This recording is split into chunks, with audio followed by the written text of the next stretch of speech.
الحمد لله رب العالمين، والصلاة والسلام على أشرف الأنبياء والمرسلين نبينا محمد وعلى آله وصحبه أجمعين. أما بعد، الله رب العزت بتوفيق سرا او داغه په رحم او کرم سره د سوالاتو جواباتو په دې مبارکه سلسله کې نن 222 نشست او ناسته ده، او په دې کې اولنی سوال د یو ورور کړی دی چې یو کس باندې قرضه ده، پیسو ته ضرورت دی او څوک ورله قرض نه ورکوي، پیسو ته ضرورت دی څوک ورله قرض نه ورکوي. اوس که دی د زرګر خواله ورشي او د هغه نه قرض اخلي، نو هغه ورته وایي چې ما سره به پکې سره که تا سره کور کې پراته هغه به ګاڼه کړي. نو که تا زما قرض وخت به وټاکو، که ماله دې زما قرض واپس راکړو یو صحیح ده، که را دې نه کړو زه به یې دا سره خرڅ کوم زما به شي. دې طریقې ته او دې معاملې ته زما اراده ده، خو دا شریعت کې روا ده او که نه. د سوال تاسو پوه شوئ؟ یو سړی د چا نه قرض اخلي، د زرګر نه اخلي، او د دې دپاره چې دا قرض به دی په ټیم واپس ورکوي او دوکه ورسره نه کوي، د هغه سره سره کور کې چې ورسره کم دي هغه یې کېښودو، دی ګاڼه کړو. که ما پیسې راوړي ډېره ښه ده، که مې رانه وړي یو سره تا ته پاتې. اول دا مسله یاده کوي چې دا طریقه قرآن او حدیث کې او اجماع د مسلمانانو پې ده چې څوک چاله قرض ورکړي او بیا د هغه نه څه شی په هغې کې ګاڼه کړي، دې ته رهن وایي په عربۍ کې، د جایز دی. د دې دپاره چې دې سوال اخوا دې خوا نه کوي، یا دا چې د چا نه چې زه قرض لرم چې دی مطمئن شي چې ګوره زه تا سره دوکه نه کوم، ستا دا پیسې ستا دا حق دا به زه تاله واپس هغه در کوم. اوس دی چې به د چا نه دا پیسې لري هغه قرض دی او سره چې ورسره دی ږدي نو هغه به ګاڼه شي، دا مسله خو جایز ده. دویمه خبره، په دې کې دوی نیټۍ ږدي چې کال بعد به دا قرض واپس راکړي او ستا دا سره به ما سره پراته وي، دا هم جایز دي. او په کار دا ده شریعت کې دا مسله ده، یا ایها الذین آمنوا اذا تداینتم بدین الی اجل مسمى فاکتبوه، چې دوی منځ کې لیکل وکړي. دا شرعي طریقه ده، لیکل کول، ګواهان ټاکل. زموږ ډېر خلک دا خبره کوي زما دا ژبه کافي ده. موږ ډېرې مسلې لیدلي چې دغې ژبې نه خلک واپس شوي دي، راغلي دي مسلې. اول به برید تاوال را تاوال، زه داسې او زه دغه او دا خو حالات دي، د انسان څه پته لګي. او ته خو امانتګر یې صحیح ده، خو د دې مخامخ سړي څه پته لګي، او هغه امانتګر دی نو ستا څه پته لګي. انسان د حالات بدلېږي نه. نن ستا مالي حالات ښه دي، سبا له کېدای شي ستا مالي حالات کمزوري شوي، ته هر څه ته تیار یې، ته دروغ هم وایې، ته دوکه هم ورکې، هر څه ته تیار شوی. شریعت چې یو مسله بیان کړي که نه کې زما او ستا فایده یې الله چې ویلي کوي نو دې کې زموږ فایده ده. الله چې وایي ګواهان پرې وټاکئ، دې کې زما او ستا فایده ده چې سبا له څوک اخوا دې خوا نه کړي. نو طریقه کار دا شو. اوس دی وایي که ما دا قرض په ټیم واپس ورنه کړو نو څه به کېږي؟ دا سره به هغه ته پاتې کېږي، دا حرام دي، دا طریقه ناروا ده. کوي به څه، کله چې ته چا نه قرض والې او څه شی هغه له ورکړي، دا سره زر لازم نه وي چې سره زر به یا ته بل څه شی ورکړي، ګاڼه یې کړي، او تا سبا له قرض ورنه کړو، هغه درته ووایي او راغی د پسې او نیټه پوره شوې ده، لکه قرض راکړه، او ته بیا مخ خوا دې خوا کړې، نو هغه به بیا داسې کار کوي چې دا څه شی چې ورسره تا ګاڼه کړی دی دا به خرڅ کړي، د دې نه به خپل قرض واخلي، باقي به تاله درکړي. دا طریقه ده. ها اوس که هغه پیسې دومره وي چې د ده د قرضونه کمي د قرض د ډېر ورکړی پیسې لګي نو دی به هغه والي کمې چې پاتې شو هغه په تا پاتې دي اوس ورسېدې په مسله کې دې باره کې صحیح حدیث دی د ابوهریره رضی الله عنه رسول صلی الله علیه وسلم وایي لا یغلق الرهن رهن یو شی چې ګاڼه کړی شوی دی تا ایښودی چا سره دا به داسې نه دی چې که تا دغه کار ونه کړو دغه حق ته واپس نه کړو چې دا هر سره د ملکیت ته واوړي دا د حدیث مطلب دی نو دا شرط فاسد دی دا شرط څه دی فاسد دی ناروا دی که داسې ووایي چې وروره زه به تاله په ټیم پیسې درکوم کمې در نه کړې زما دغه پلانی شیز هر ساز و سامان چې تا سره پروت دی دی به ځان له بیا خرڅ کړي کم چې دغه وخت مناسب ریټ دی په هغې به یې خرڅوي داسې هم نه چې ویې وله بس زما خپل حق په کار دی بیا به یې کې چېرې د سره سي هغه به ترې والي باقي به مالک له ورکړي اوس به ورسېدې ورسره دا اهمه خبره یاده کړئ که نه کم شی چې ګاڼه کړی شي د دې نه به هغه کس څه فایده نه اخلي ګورئ د چا چې قرض ورکړی دی ځکه چې دا بیا په قرض باندې فایده اخیستلي دا سود شو لکه زه تاله موبایل درکم تا ماله 1000 روپۍ راکړې قرض ما تا سره څه شی ګاڼه کو موبایل دا موبایل به ته استعمالوې نه ګورئ ځکه که دا موبایل ته استعمالوې نو تا خپلې پیسې دې هم واپس واخیستې قرضه زیاتي دې پیسه واخیستو موبایل استعمال د ته فایده واخیسته ته کې ته سود وایي په بله طریقه یې داسې که چې ته زما نه هغه 1000 روپۍ واپس والي ورسره 50 روپۍ زیاتې والي دا 50 زیاتې د ته فایده واخیسته دلته که فایده په دې شکل کې ده چې تا د هغه شیز نه فایده واخیسته نو که دا رور د زرګر نه قرض رالي او هغه سره یې سره کېښودو نو هغه به د سرو نه فایده نه اخلي داسې فایده به ته هم نه اخلي چې چا ته یې ښیي چې دا ما سره پراته دي ګورئ او که ښه ریټ راکوئ او داسې دا هم دی فایده بس ځان سره به سنبال په سجي کې کېږي نیټه پوره شوه ستا قرض یې در نه کړو بیا مخکې هغه سبقې کوم چې موږ ذکر کړو والله اعلم دا ډېره اهمه مسله ده ډېره اهمه دا اکثر راپېښېږي خلکو ته چې مالي حالات یې کمزوري څوک ورته قرضه نه ورکوي زموږ نن سبا عجیبه رواج دا دی زه دې رواج ته حیران قرض خلک هغه چا له ورکوي چې مالي حالات یې ښیي زه دې ته حیران یم په دې فلسفه لا زه نه یم پوه قرض به چا له ورکوې چې مالي حالات یې ښیي قرض ته خو ضرورت د هغه چا دی چې مالي حالات یې کمزوري وي نو موږ اول سړي ته ګورو راغی یاره زما پیسو ته ضرورت دی ډېر سخت ضرورت دی موږ ګورو مالي حالات یې ښه دي او مالي حالات یې بیا ورته قرض ورکړه مالي حالات یې ښه نه دي اوس قرض نه ورکړو دا عجیبه قصه ده که نه عجیبه نه ده هغه د چا چې ضرورت دی او ښه ضرورت یې دی هغه له یې نه ورکوو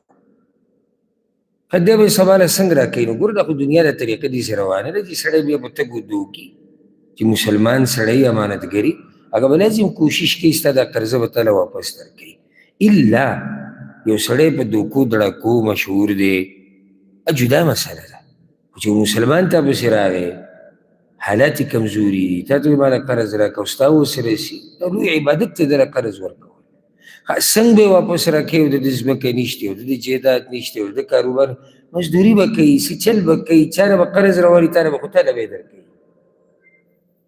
سړی په دروغو نه دی مشهور هغه سړی په دوکو دړاکو نه دی مشهور نو زه لا په اوسه پورې په دې قصه نه یم پوه که تاسو کې به څوک پوه ما به بیا پوه کړي چې قرضه به هغه چا له ورکوي چې مالدار وي قرضه به هغه چا له ورکوي چې مالي حالات یې ښیي او هغه چا له به یې نه ورکوي چې حالات یې کمزوري نو قرض خلک ورکوي دې دپاره چې د چا څه ضرورت یې حالات یې کمزوري چې الله یې حالات برابر کړي الله یې ورځ ښه کړي دا یو ورور سوال کړی دی وی ما اراده وکړه چې یو قضا مونځ راوګرځو مونځ رانه قضا شي خو اوس دا ماته پته نشتي چې دا د ماسپښینې لمونځ قضا شوی و که د مازدیګرې و. یو خو قضا دی، یا ماسپښین دی یا مازدیګر دی. اوس زه مانځه ته ودرېدم، 4 رکاته خو به زه کوم، مازدیګر هغه هم 4 دی، ماسپښین هم 4. نیت به داسې کوم او زه متردد یم، شکي یم، ما ته پته نشتي چې دا د ماسپښینې و که هغه د مازدیګرې و. نو که زه دا مونځ صرف نیت یې دغه وکړم چې دا قضا مونځ دی، نو دا به صحیح. الجواب چې کله انسان په داسې مسله کې راګیر شي که چې د نه یو مونځ قضا شوی دی او دته اوس پته نشي چې هغه کم یو و، نو دی به دواړه مونځونه راګرځوي. ولې به دواړه راګرځوي؟ چې شک نه خبره وځي، او چې دواړه راوګرځول نو یقیني د قضا مونځ راوګرځوي، یقیني. اوس که موږ درته وایو چې ته د ماسپښین یې هغه قضا کیدای شي مازدیګر دې قضا شوی، او که موږ درته ووایو چې ته د مازدیګرې مونځ راوګرځوه نو کیدای شي د نه د ماسپښین مونځ قضا شوی. نو قانون دلته څه شو چې دی به دواړه مونځونه کوي. اوس ضرور دا وایي که زه داسې وکړم چې نیت کولاو نیت وکړم. کولاو نیت څنګه؟ چې دا مونځ چې زه کومه نو دا زما نه یو مونځ قضا شوی دی هغه کوم. ماسپښین مازدیګر پکې نه وي، دا مونځ نه کېږي، ځکه چې دا شرط دی د مانځه دپاره چې ستا به نیت یې واضحه چې یا الله دا زه ستا بندګۍ ته ودرېدم، زه پلانې مونځ دا مې نیت دی. مونږ چې اوس دلته راغلو کوم مانځه ته راغلو؟ ماسخوتن ده. مونږ ټاکلی و، نیت کې وو چې زه ماسخوتن مونځ کوم. نو داسې عبادت نه کېږي چې زه ولاړ چې یا الله چې کم یو و خو یو قضا راګرځومه، داسې نه کېږي. نو دی به اوس څه کوي؟ دی به دواړه مونځونه راګرځوي. والله اعلم. ښه جي، دا یو ورور سوال کړی دی او دا هم ډېر قیمتي سوال دی، او د دین هر سوال قیمتي. ولې هر سوال قیمتي؟ د دین سره تعلق دی هر سوال. کله نه کله داسې دا ملګري ساده غونته کې سوال وکړي چې ډېر اسان سوال وي، لکه اوس یو سړی راولګېدو چېرې د اسلام څو رکنه دي، بل ته یې سر واړوي بد سپین مې پړسولي، مړه داسې سوال دی. او سوال دی د اسلام څو ارکان دي، او ته ولې پرې غوسه کېږي؟ خو تا ته معلوم دی که نه؟ ډېرو ته به دا نه معلوم. او زه به وایم چې ټولو ته معلوم دی چې مراجعه به یې کړو که نه بیا به راتازه شي. عبادت نه دی. نو دا بعض ملګرو ته دې خیال کړی څوک چې سوال وکړي چې دی به زر سر واړوي، ته وایي چې وایي هغه دې یار ته معلوم وي که نه؟ نو د دا مطلب وي چې کوم څه ما ته معلوم دي هغه هر چا ته معلوم دي. کله سوال یو کس ته معلومي بل ته نه معلوم، او کله معلومي یاد دهاني وشي. نو سوال هر یو قیمتي چې دین سره تعلق ساتي او عبادت. موږ چې دلته دا کینو که نه، نو الحمدلله زمونږ دا ناست هم عبادت دی، زمونږ دا ولاړ هم عبادت دی. دا سوال سائل چې سوال کوي دا هم عبادت دی، او دا جواب چې ورکړی کېږي دا هم عبادت دی. بیا تاسو چې اورئ دا هم عبادت دی. سبحان الله، ټول اجر په اجر کې، اجر او اجر. په دې تجارت کې هېڅ تاوان نشته. تجارتونه کې کله تاوان وي. اوس یو سړي ته زه چې راځه تجارت کوو ځو او د الله دین زده کوو، دا تجارت دی. نو دی ما ته وایي چې دې کې به ګټه څومره وي، دې کې به تاوان څومره وي. تجارت کې خلک دا تپوس کوي، جواب دا دی چې دې کې تاوان قطعا نشته، دې کې سراسر ګټه ده. الف نه د یا پورې ټوله ګټه ده. الله دې زموږ نصیب کړي. نو دا سوال اوس ګوره واوره. دا یو ورور وایي چې زما په یو کس باندې قرض و او هغه مالي حالات کمزوري و، هغه قرض راکولو کې ډېر ټیم واړو او له راواپس کړی نه دی. او ما ته پته لري چې د هغه حالات ښه دي.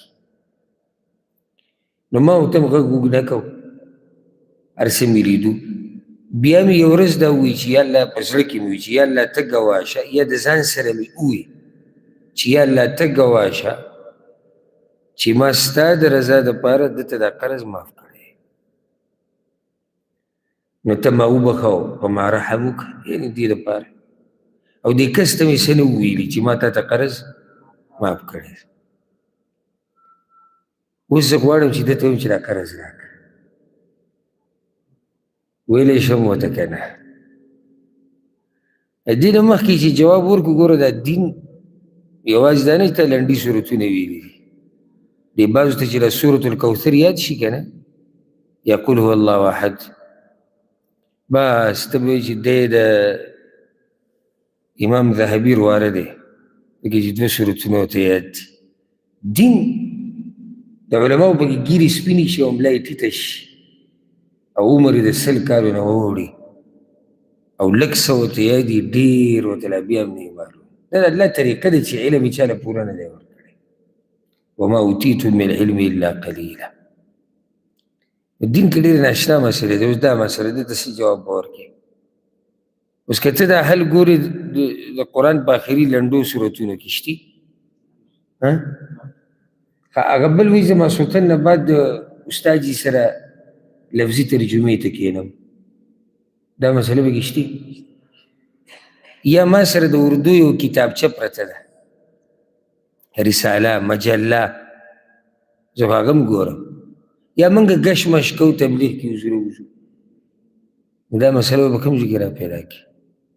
علم دا ځان له یو باب دی، قرآن او حدیث یې زده کول او بیا د هغې نه مسلې راویسته د الله په توفیق سره، دا ځان له یو کار دی، حدیث نه ده.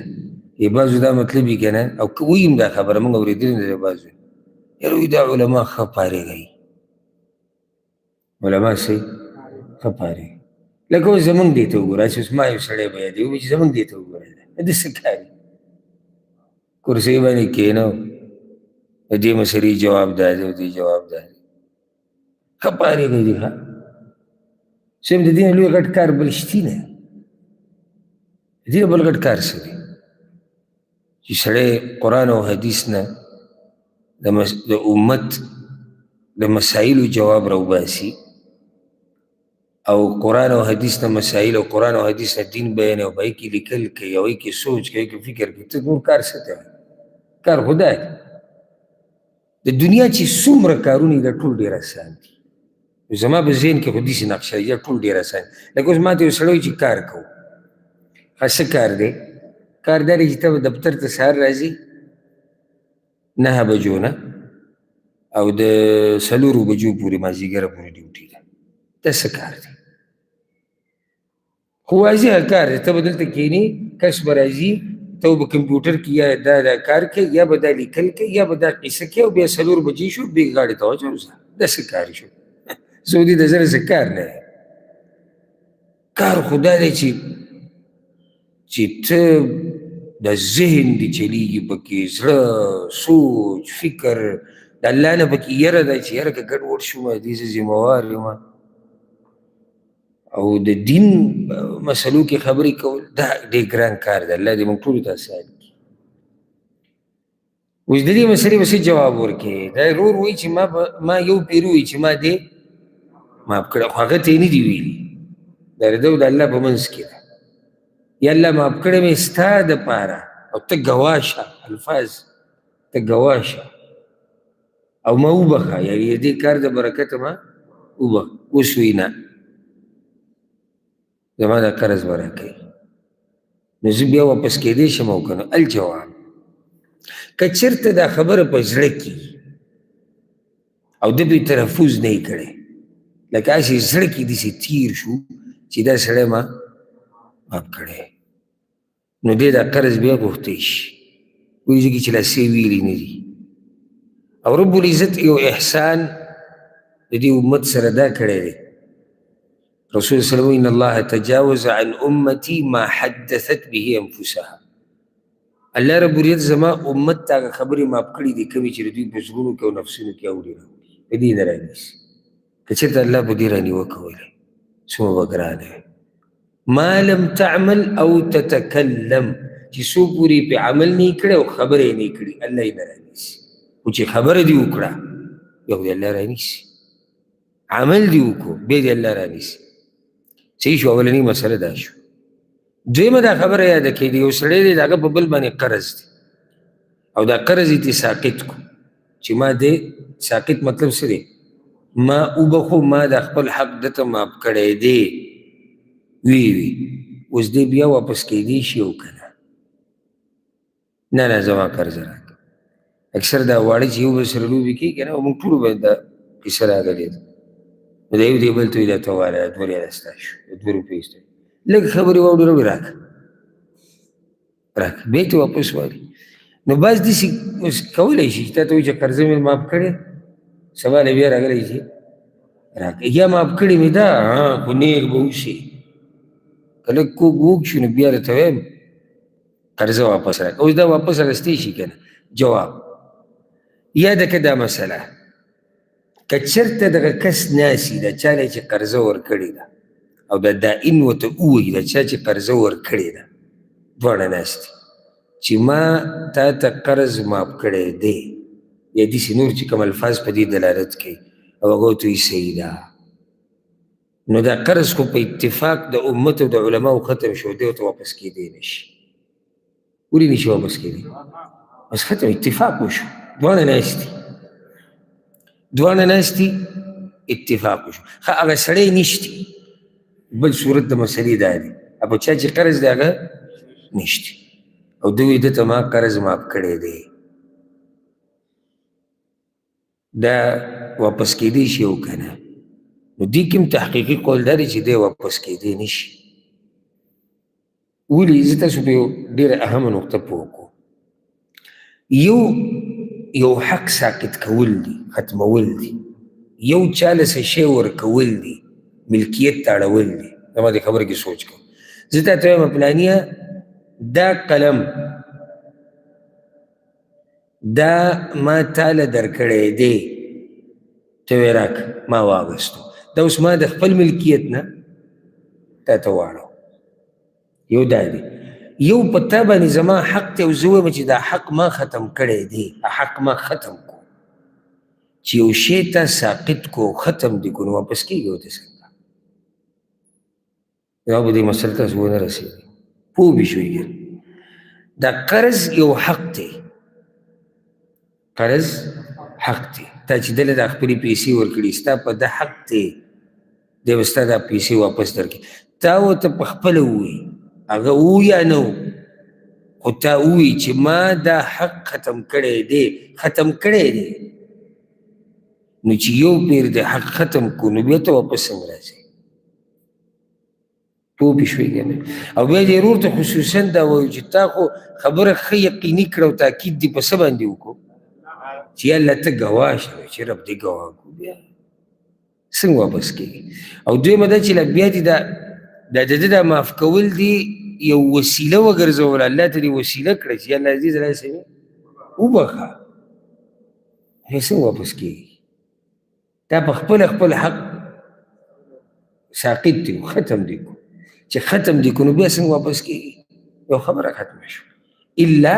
که هغه اولنۍ خبرې یاسې په زړه کې چې تا اورېدلي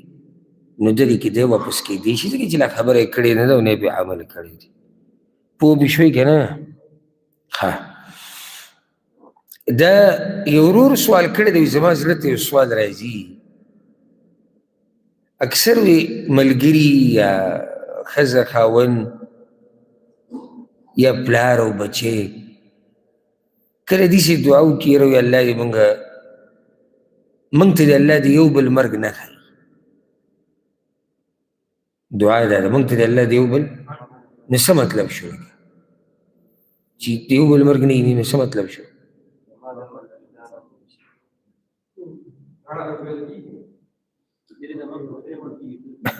یو وار خو دا چې دواړه همیشه ژوند دي خو دا خو موږ منو نه ځکه چې موږ وایو چې مرګ به راځي نو بیا څه مطلب شو دلته چا جواب راکړو بارک الله فیک، یعنی یا الله موږ دواړه یو ځای مړه کړه. دا مطلب شو که نه چې یا الله موږ دواړه یو ځای مړه کړه. ځکه چې زه نه ستا مرګ وینم نه به ته زما مرګ وینې، نو خو دواړه به یو ځای مرو. دا قسمه دعاګانې جایز دي او که نه؟ الجواب، اولنۍ خبره ته زه دا وکړم. ګوره مؤمن له پکار دی چې په دې خبرو کې سوچونه نه کوي. صحیح ده زمونږ د یو انسان سره محبت وي، موږ دا نه غواړو چې د ده غم زه وینم، دا موږ نه غواړو. انسان فطرت دی، دې ته څوک بېدیني نشي ویلی، نه الله موږ په دې رانیسي. او دا محبت اچولی الله زمونږ په زړه کې دی، نه پرې موږ ولې رانیسي؟ پلار، مور، بچې، ښځه، د ښځې لپاره خاوند، ملګری نږدې، استاد، مشر،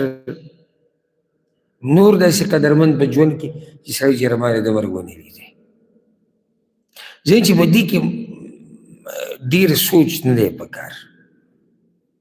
چې دا به څنګه مري او دی به زما په مخ کې مري او که زه به د ده په مخ کې مرم، ځکه چې د دې څه فایده نشته. هغه څه چې الله لیکلي دي هغه یې لیکلي دي. مصروف ته به دې کې شه چې زما او ستا اخره خاتمه به څنګه وي. دا د سوچ خبره ده. که ته د دنیا نه لاړې که نه او د دې ملګري نه مخکې شوې او د دې بچي نه او د دې ښځې نه او د دې رور نه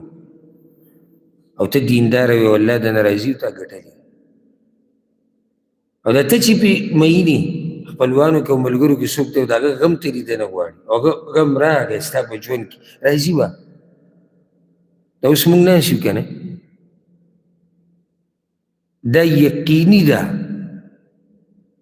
چې موږ به یو طرف په د دې بل طرف دا غم ویني. دا یقیني ده. او څوک دی هغه الله ته پته ده.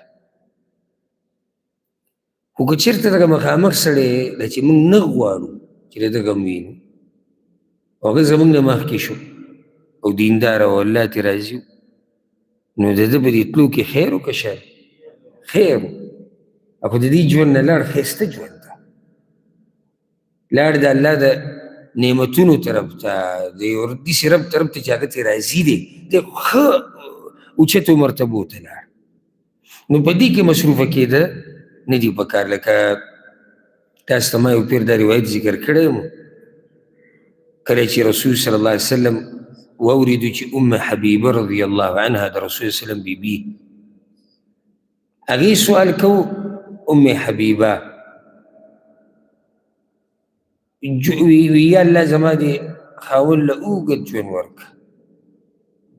او زما دې رور له اوږد ژوند ورکړه او زما دې پلار له اوږد ژوند ورکړه. د هغوی د ژوندونو لپاره یې دعاګانې کوو چې د دوی د مرګ زه وینم.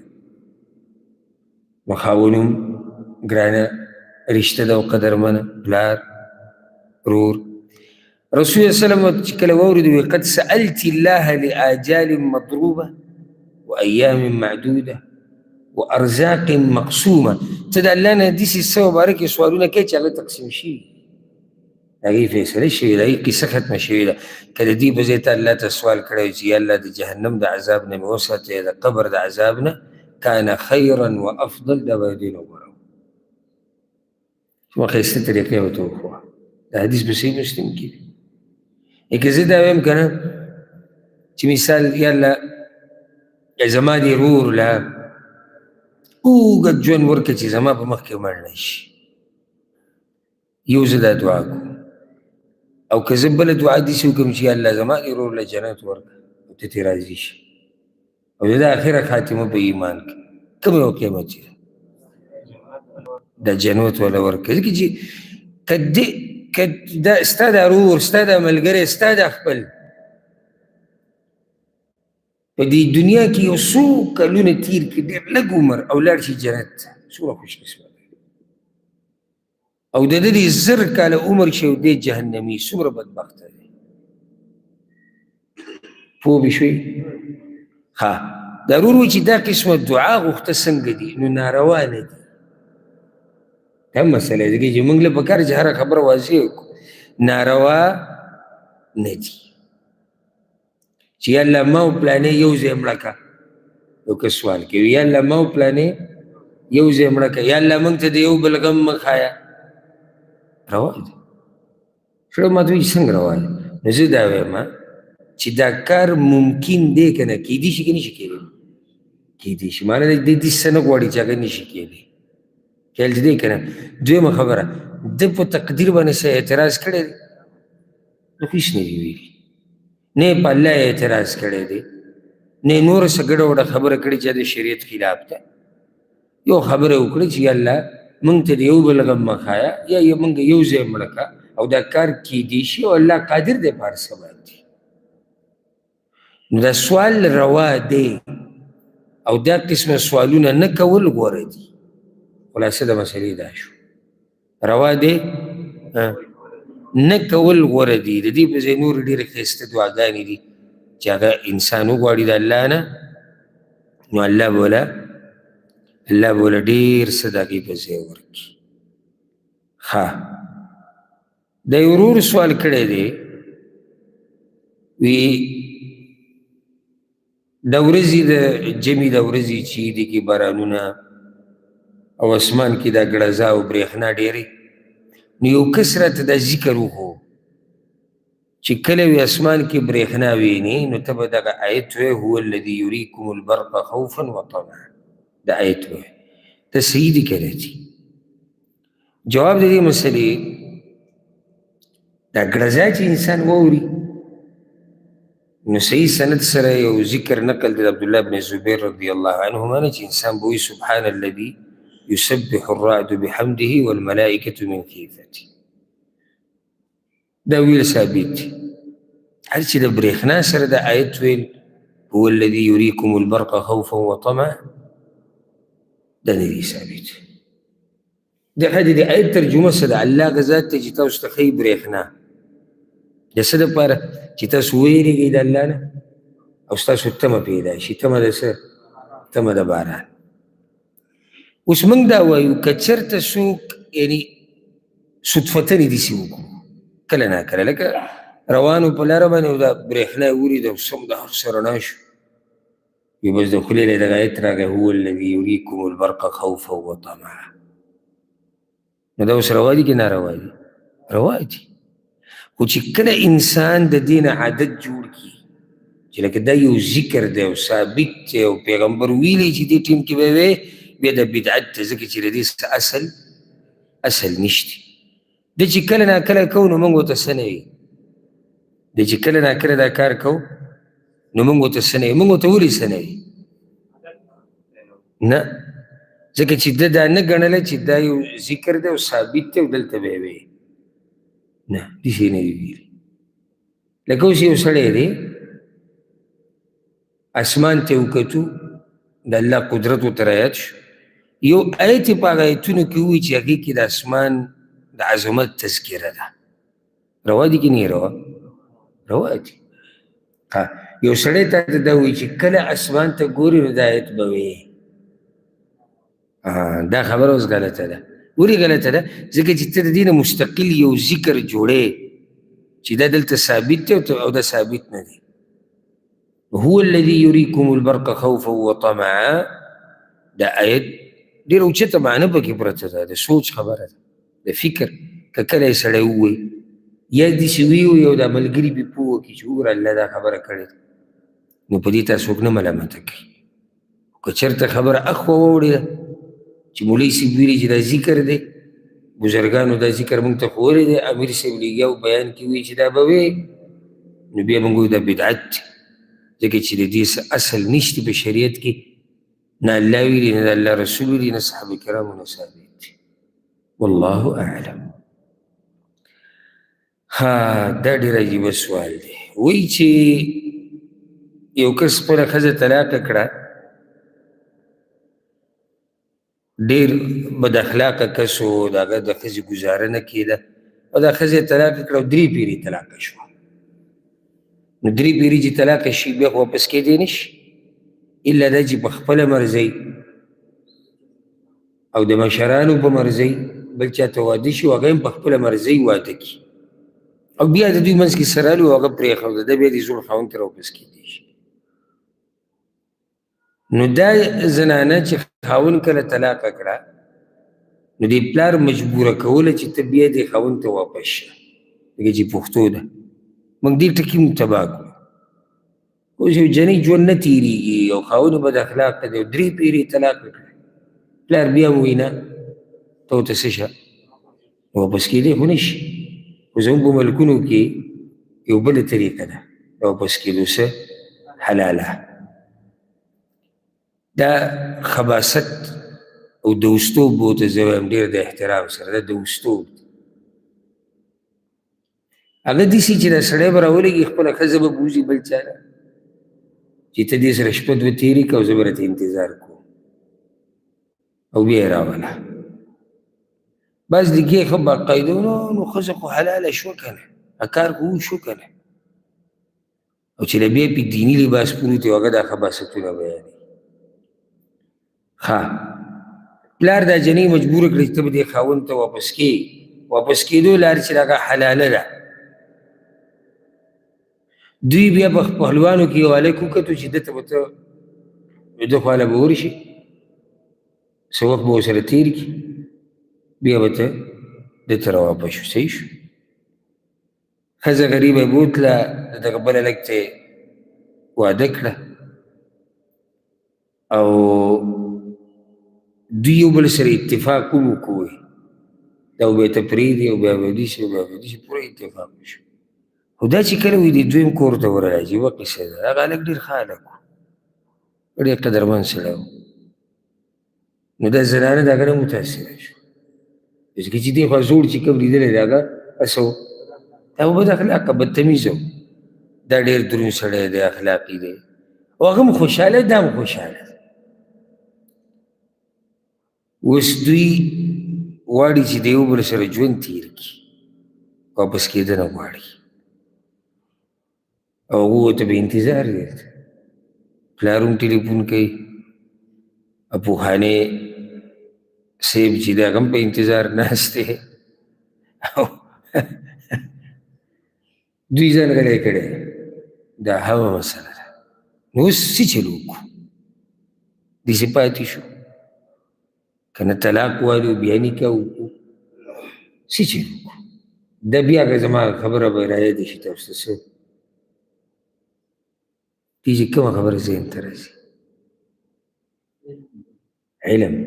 بارک الله فیک علم الله رب العزت دې موږ ته نصیب کړي الجواب اول دا مسله یاده کړئ نکاح د حلالي باطله ده نکاح د حلالي باطله ده ولې ځکه چې دا اجباري ده دا څه ده اجباري ده لکه دا زنانه چې بوځي بل کس له والعیاذ بالله ګوره انسان ویلو کې چې بد محسوسوي او خلک یې کوي وایي مولوي صاحب راته ویلي دي مفتي صاحب ویلي دي ده چې دا زنانه بوتله او بل کس ته یې حواله کړه دا زنانه پرې راضي نه وه یو دا خبره شو او د دې زنانه مشران هغوی نه چا تپوس کړی نه درېیمه دغه چا چې په نکاح واغسته یا څه وخت دپاره د هغه په زړه کې دا دي چې بیا به یې واپس کوو داسې نکاح کېږي نو خو دا نکاح خو نه کېږي دا خو د هر طرف نه فاسد ده رسول وسلم حدیث کې امام ابو داود امام ابن ماجه راوړی امام ترمذي راوړی د الله لعنت دی په هغه چا باندې چې ښځه حلالۍ بل لره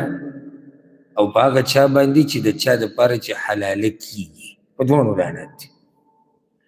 او رسول صلی الله علیه وسلم یو حدیث کې ویلي دي ملګرو ته الا اخبرکم بالتیس المستعار د کرایي پیسه راته وښیه د کرایي پیسه د کرایي چیلې هغوی یا رسول الله وښیه راته که هو المحلل هغه دغه دی ده بل چې ښځه حلالوي بالکل صحیح وصف رسول صلی الله علیه وسلم بیان کړی د کرایي پیسه د څه وخته پورې اخیستې شوې چیلې بالکل صحیح وصف دی رسول صلی الله علیه وسلم د تیس المستعار ویلی او سبحان الله د عبدالله بن عمر رضی الله عنه یو خبره ته ذکر کړه د هغه خواله یو کس راغی وایي ما د دې ښځې سره واده کړی دی په دې نیت چې حلال یې کم د هغه زوړ دپاره هغه وایي دا نکاح نه کېږي او بیا یې ورته وایي د رسول وسلم په زمانه کې به موږ دې ته زنا وي او وایي دا دواړه چې یو بل سره ژوند تېروي دا زیناکار دي و ان مکث 20 سنه که دوی یو ځای 20 کاله تېر کړي دوی 20 کاله زنا کړې ده نو دې نو خاول دا مسله راووته چې دا نکاح دا نه ده صحیح دویمه مسله دا راووته دې ښځې له نه دي روا چې دې سړي سره ژوند تېر کړي نه به ورته ګوري نه به ورته هغه ګوري دوی پردي دي هغه بلکل اجنبی دی دې دپاره درېیمه خبره دا ده چې دوی به په دې ټیم د یو بل نه جدا کېږي اوس که چېرته دوی میلاب شوی یو بل سره میلاو شوي او د دوی خو نیت دا په مسله نه و پوه چې دا خو نکاح زموږ شوې ده جهالت ته لازم نو لازم اوس دوی به جدا کېږي یا د طلاق په صورت کې یا د خلع په صورت کې ولې طلاق او خلع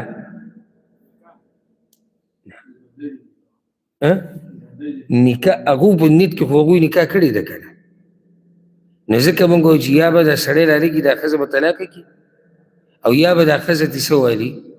خلع به والي اخرنۍ خبره دې مسله کې هغه دا ده که دوی وایي چې مونږ دا نکاح صحیح کول غواړو مونږ د یو بل سره ژوند تېرو مونږ یو بل سره خوشحاله یو نو مونږ اولنۍ مسله دغه ذکر کړه چې فی الحال به دوی څه شي دوی به جدا کېږي یا د طلاق په طریقه یا د خلع په طریقه دوی به جدا شي د هغې نه بعد چې کله بیا دوی وروسته نکاح تړو نو په صحیح شرعي طریقې سره په دې به هلک راځي په دې به جنۍ راځي په دې به د جنۍ مشران راځي په دې کې به نیت دا نه چې بل چاله حلالوي په دې کې به ګواهاني هر څه به وشي بس بیا دې نه بعد دا حلال شو د نکاح حلال دی اوس که چېرته دا پکې زه ځان نه ته مسله ذکر کوم اوس دلته هغه پلار یې څه رغبت لري چې دا دې زوړ ته واپس شي ولې پښتو ده یا هغه زمونږ رواره دی که داسې وایي زمونږ خپل دی یا کلیوال دی نو که چېرته دی انکار کوي دا پلار وایي چې زه دا خپله لور دې پلاني له نه ورکوم او جنۍ پرې راضي ده دا مسله ما نورو ځایونو کې ذکر کړې نو بیا ولایت چې دی که نه مشرتیا د پلار نه بیا بل ته واوړي دا مسله ما ذکر کړې ته اوس ته به یاد دی لکه اوس ګوره یو پلار دی او د هغه خواله رشتې رالي د لور او ښه دینداره سړی او ښه قدرمن او ښه هر څه برابر دی او جنۍ پرې راضي ده او ټول پرې راضي ده خو سړي جهالت راټینګ کړی دی دله نه ورکړو الحمدلله شریعت کې د هرې مسلې حل دی د دې هم حل شته حل دا دی چې کله دی دا ظلم کوي موږ دې ظلم ته نشو پرېښودی دا خو د جنۍ سره ظلم دی داسې ډېر پښتانه دا کار کوي ګورې دا د جنۍ سره ظلم دی مشرتیا د ده نه واوړېده ده ته نږدې ته او ترتیب د اولیاو موږ ذکر کړی پلار دی پلار پسې بیا زوی دی که یي لکه ښځه طلاقه شوې ده او زوی شتي بالغ زوی دی که دغه نه وي نو بیا نیکه بیا مشر شو په نیکه پسې بیا رور دی رور پسې تره دی په تره پسې د تره زوی دی او داسې په دې ترتیب باندې دا مشرتیا اوړي بل ته خو ظلم دی یو سړي خپله رانیولې دي زه نه کوم رشته پرېږده دا جنۍ ژوند دې تباه و برباد شي دا دې کور کې ناست دی زه نه کوم خلک ورته مینتونه کوي چې پلان یې دا خو ډېره ښه رشته ده هغو کې خو څه عیب نشته ته څه خپل هغه اوس که مناسب عیب کوي بیا خو خبره صحیح ده نو موږ به وایو چې صبر مشرتیا بل ته واوړي نو نیکې ورې کوي صحیح شو دا مسله به ګوره ډېرو ته نه وه معلوم دا ما ذکر کړی دی یو پیر دوه درسونو کې نیکه ورې کوي یا رورې ووي پلار یې جهالت رانیولی دی ظلم کوي زیاتی کوي مشرتیا رور ته واوړېده نیکه نشتي زوی نشتي نو رورې ورې کوي نو بیا یې ورکولی شي او که هېڅوک یې نه وي دا مسله موږ ذکر کړې ده یو زنانه ده هغې هېڅوک نشته یا موږ به وایو چې ټول ورسره ظلم کوي بیا به قاضي له مسله ځي بیا به مسله چا له ځي قاضي له الحمدلله په اسلام کې داسې څه مسله نشتي چې د هغې د حل نه وي والله اعلم دا یو خور سوال کړی دی وایي زه بیماره وم او الله راله روغ صحت راکړو او چې کله الله روغ صحت راکړو نو ما د الله وضو کړو د الله سره چې زه به هغه ودونو له او پروګرامونو له نظم چې په هغې کې ټنګ ټکور وي چې الله رابه دومره احسان وکړو نو زه به د ګناه ځایونو ته نظم اوس زه ښه شوي یم او نظم داسې ځایونو ته خو خاوند راته بعض خپلوان د هغوی څه پروګرام دی وایي چې دې له به لازم ځې نو زه به څه کوم الجواب کله چې څوک دا ووایي که نه چې زه د الله سره دا لوز کوم یا د الله په ما باندې دا شو نو دې ته منښته وایي دې څه وایي منښته دویمه مسله هغه دا ده هغه شادي حال او هغه پروګرامونه چې دی خور ویلي چې زه به نظم او دی د الله سره لوز کړی دی او په هغې کې چې دی سندرې دي پښتنو اوس بله شروع کړې ده بلې کیسې نه تاسو خبر به یې دي پښتنو هغه غیرتمند پښتانه چې به یادېدو هغه اوس بله کیسه شروع کړې ده او د پښتو نه مخکې موږ مسلمانان یو پښتانه یو نو هغه مسلمانانو او هغه پښتنو اوس بله کیسه شروع کړې ده موږ خو جړه دا کوله موږ وایو ودونو کیسې ټنګ ټکوري کیسه له ټنګ ټکور وه چېرې دا ناروا دي اوس بل سټایل شروع دی هغه د دې هندوانو نه او انګریزانو نه او د دوی نه یې زده کړی باقاعده د چا چې د کوم هلک چې واده وي او کومه جنۍ چې ورته واده کېږي هغه د ټولو په مخ کې یو ځای ناستي دا قسم تا به نه اورېدلي دا ته که بله دنیا کې هلک دننه ځي که نه ښه باقاعده کرسۍ باندې کښېني ښه ګډاګانې کېږي او صرف هلک نه د دې کوړمې چې نور کوم هلکان دي هغه هم ناستي او اوس هم ناستي پردي هم دننه راغلي تصویران ګډاګانې اوس بله مسله شته ختمه ټنګ ټکور کیسه ختمه مسله اوس دا چې واده کې دننه شادي حال کې چې کومه کرسۍ ګټه لګېدلې ده د ناوي د ناستې دپاره د زنانو په ځي کې د هغې سره به دویمه کرسۍ ږدي هلک له نو هلک به د زنانو منځ له راځي د هغه سره به نور هلکان راځي او دلته به تصویراني دلته به ګډاګانې دلته به نکریزې لګوي دلته به تحفې ورکوي اوس هغه پښتانه هغه زاګه باګه غیرتیان هغه خور لور مور چې زمونږ داسې تاریخ دی چې زمونږ د ښځو به چا بورقه نه لیده بورقه زه ښځه نه ویم زمونږ د ښځو بورقه چې به چا ولیده دا به موږ عیب ګڼو چې د دوی د ښځې صادر بورقه پړونې هغه چا لیدلی دی پښتانه دومره غیرتمند دي یا به تعبیر صحیح کم وو اوس لږ دي د زنانو جامې چې وینځي دا به په پړي باندې نه اچوي معلومه به وي تاسو ته نو دې کیسې دي نه د زنانه جامې به په پړي باندې نه اچوي اوس ثابته زنانه د پردي سړي په مخ کې ګډېږي راګډېږي او دی ورته خاندي راخاندي او دی بهر ناست دی مېلمنو سره منګه جي پلاني نسب والا او پلاني قوم والا او منګه غیرتیان او منګه په دوه فوټه باندې منګه چې دی بلو څلور کسان وجلي زمونږ نه څوک ځمکې نشي اخیستی او دننه حال سره روان دی او تا ول ځان دې نه خبر کړه اوس بل اختلاط د هلکانو او د جنکو دا بل ناروا کار شروع شوی په ډېرو قومونو کې دا کار و اوس موږ طرف ته هم راواورېد ښه نو دې خور ته موږ دا وایو دا ته چې وایي چې زه دغه ځایونو ته نه ځم هلته سندري دلته اختلاط دی هلته زنانه بې پرده کېږي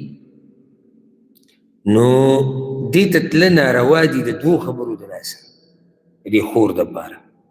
یو ده بغیر د منښتې نه به هم دې ځایونو ته نه ځي خبره د منښتې نه ده داسې ځایونو ته به ته نه ځې. لکه اوس ما ته زما یو خپل دعوت راکړي چې راځه واده له، ما ته پته ده چې واده کې ټنګ ټکور دی، او ما ته پته ده چې زما وس نه رسي، زه به دوی ټنګ ټکور نشم بندولی، نو زما هلته تله ناروا دي. دویمه دې زنانه تله ولې ناروا دي؟ منښت یې کړې ده. او رسول صلی الله حدیث کې وایي من نذر ان یطیع الله فلیطعه، چا چې منښت وکړه چې د الله یو عبادت به کوي، نو هغه عبادت دې څه کړي؟ هغه دې وکړي، هغه دې پوره کړي. او چې څوک منښت وکړي او به یې کې ګناه نو بیا به راکړي. ها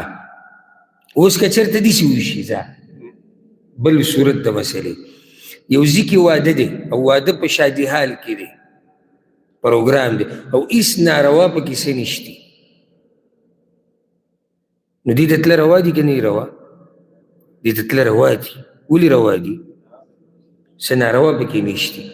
خو دې زنانه له تله روا دي نه. دې وایي زه به شادي حالو ته نه ځم، ټکی عام کړی دی، نو دې منښته کړې ده. اوس که چېرته وایي چې نه خاوند مې نه پرېږدي، مسله زما ګوره دا طریقه ده، زه پوره مسله سړي ته واضح کوم الحمدلله چې مې وس رسي. اوس دا وایي چې نه خاوند راته وایي چې ته به ځې، نو دا به د خاوند خبره نه مني چې کله هلته ناروا کارونه کېږي، او په طریقه به یې پوه کړي ځکه چې خاوند دی. د هغې یو بدیله طریقه بله شتي چې دا ورته ووایي چې ګوره زه دغه ځایونو ته نه ځم، یو خو ما منښته کړې ده، دویمه دې ته تله هسې هم ناروا دي، او ما ته زما رب وایي مه ځه، او ته راته وایې ځه، نو زه خو به د رب منم. خو زه به بل کار وکړم، د دې واده مبارکۍ له یا د دې ښادۍ مبارکۍ له به زه بیا د دوی کور ته لاړم، نو خاوند هم راضي شو، الله هم راضي شو. صحیح ده که نه ده؟ او هېڅ ناروا پکې نشتي، بیا هم دا نشي تله. خاوند ورته وایي ځې به، نو دلته اوس دا خاوند راضي کولی شي، لاړه دي شي، او د دې منښت او قسم به کفاره ورکړي. خیال م دی که نه؟ دلته ورته موږ دا ونه وایي چې د خاوند به نه مني. ولې؟ ځکه چې د خاوند خبره اهمیت لري، او شریعت ګنجایش ورکړی دی د منښتې د ماتولو، او هلته څه ناروا نشتي. پته چې تاسو زما په دې مسله ورسېدی که نه؟ نو دا ما هغه مسله تفصیلا ذکر کړه چې په کومو صورتونو کې تله روا دي، په کومو کې ناروا دي، کم کې د خاوند خبره منلی شي، او په کم صورت کې د خاوند خبره نشي منلی. باقي چې کوم سوالات دي هغه به روان نشي ستپوریږو. الله رب العزت دې موږ پوه کړي په قرآن او په حدیث باندې. هذا والله اعلم وصلى الله وسلم على نبينا محمد.